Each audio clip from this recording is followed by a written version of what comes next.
This morning on BRN, financial privacy is under fire. Joining me now to discuss this, Jennifer Schulp is with the Cato Institute. Jennifer, so great to see you. Thanks for joining us this morning. Thanks for having me on. Happy to be here. Yeah, and look, you wrote a great op-ed piece in The Hill, and I think this is so topical. How important in your mind is financial privacy, not just privacy, but financial privacy?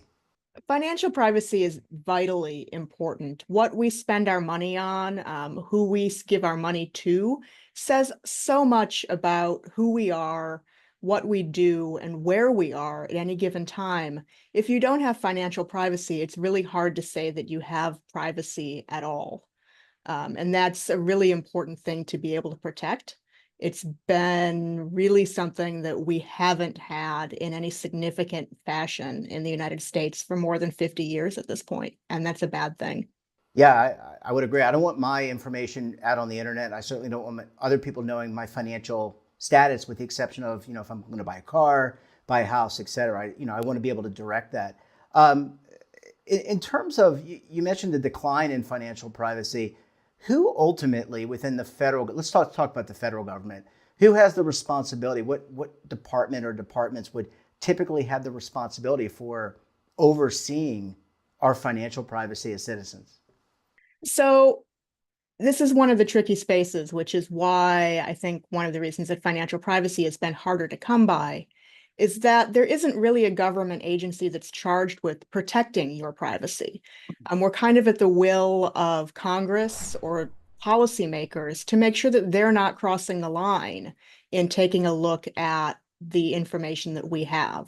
Unfortunately, Congress and policymakers have kind of failed miserably at that, aided in part by the Supreme Court. So we have a lot of parts of the federal government doing a bad job at protecting financial privacy. And there really is not any sort of bulwark against that, where an agency is, say, charged with making sure that the government isn't spying on you.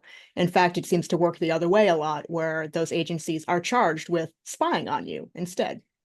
Yeah, and Jennifer, we do so much digitally.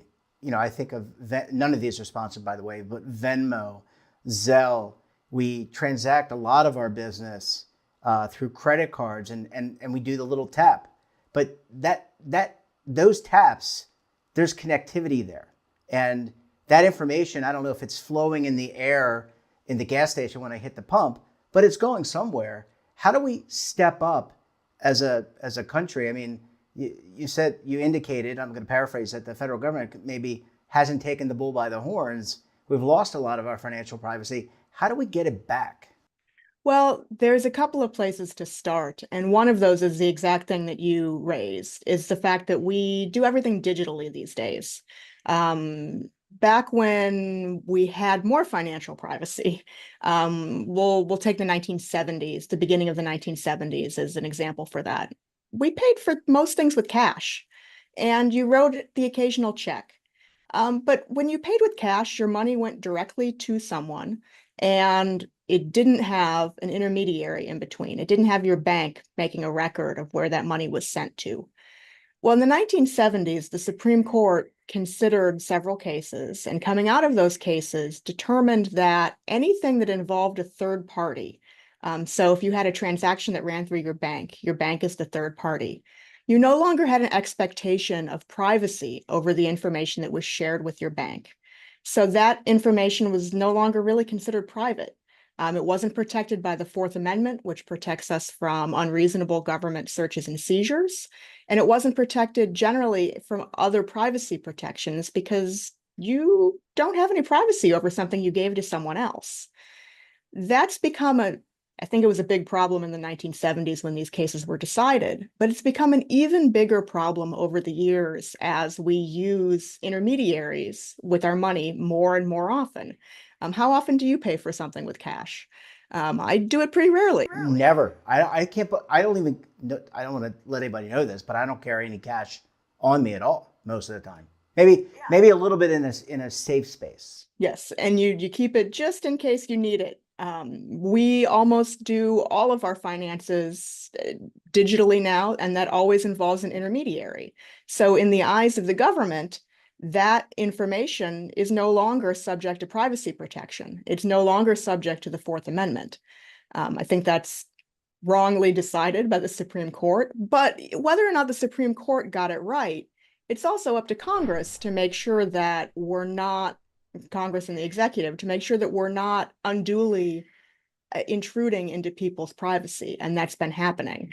There's a number of different laws in effect that essentially create this problem. One of them is known as the Bank Secrecy Act, which has the government utilizing banks and other financial institutions to keep an eye on people's finances to make sure that they're not doing anything suspicious in order to prevent money laundering or to prevent terrorism financing.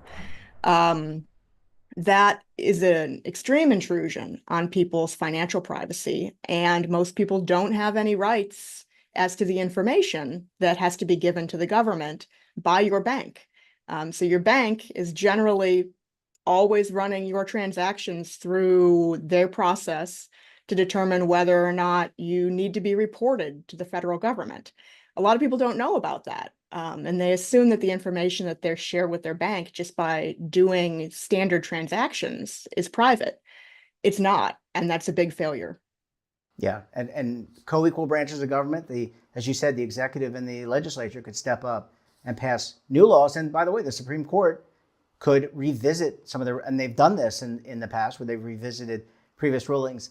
I want to ask you about cryptocurrency because I don't invest in cryptocurrency. I don't know much about cryptocurrency other than I know there's a tokenization that occurs. Supposedly that's encrypted at a level where it's not transferable and maybe, but is there more privacy there or do the same issues that we're talking about, the Bank Secrecy Act, the intermediaries, the exclusion of the Fourth Amendment coverage, does that apply here to crypto assets as well?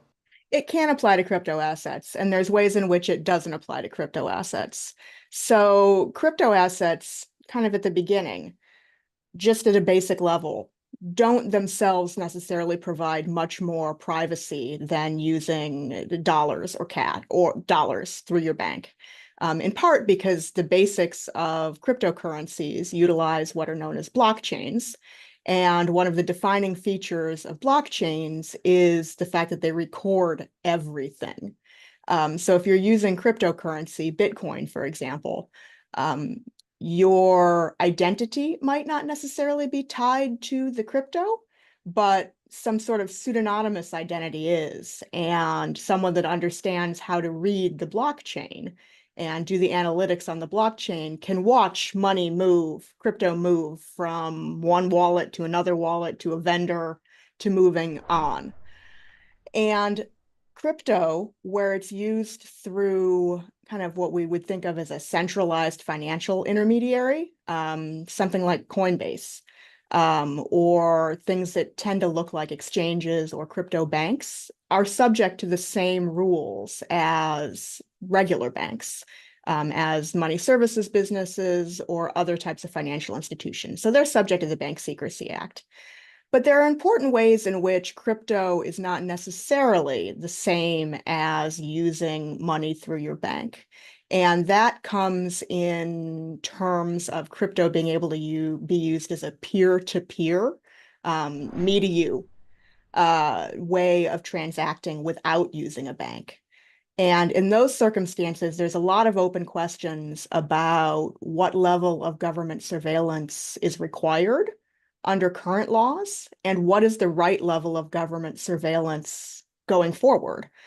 These are hot topics, big questions, and they intersect along with questions about crypto that provides kind of heightened privacy, things like privacy coins or mixers that you might have heard about in the news.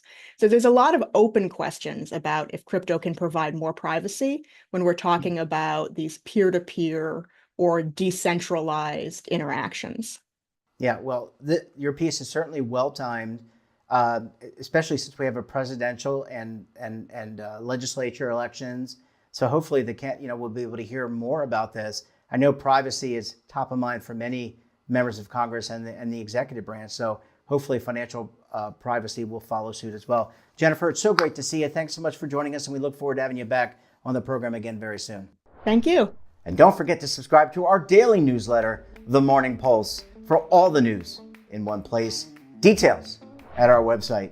Until tomorrow, I'm Jeff Snyder. Stay safe, keep on saving. And don't forget, roll with the changes.